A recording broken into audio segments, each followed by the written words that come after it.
મહત્વના સમાચાર સુરત તરફથી સુરતના કતારગામ વિસ્તારમાં આગ લાગવાની ઘટના બની છે।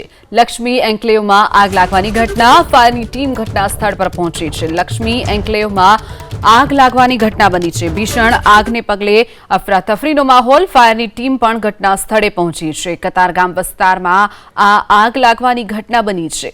લક્ષ્મી એન્ક્લેવમાં આગ લાગવાની ઘટના બની છે તો ફાયરની ટીમ પણ ઘટના સ્થળે પહોંચી ફાયર ફાઇટરોએ પણ આગ પર કાબુ મેળવવાના પ્રયાસો હાથ ધર્યા છે। પાણીનો મારો ચલાવી અને હાલ આગ પર કાબુ મેળવવાના પ્રયાસો હાથ ધરવામાં આવી રહ્યા છે।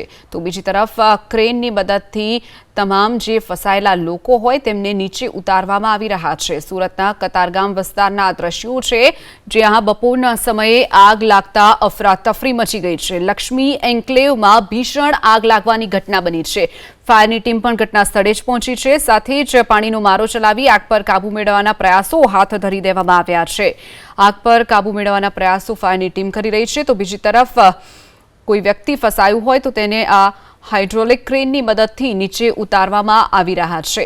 તો લોકોનું રેસ્ક્યુ પણ ફાયરની ટીમ કરી રહી છે। સાથે જ પાણીનો મારો ચલાવી આગ પર કાબુ મેળવવાના પ્રયાસો કરવામાં આવી રહ્યા છે। સુરતના કતારગામમાં લક્ષ્મી એન્ક્લેવમાં ભીષણ આગ લાગવાની ઘટના।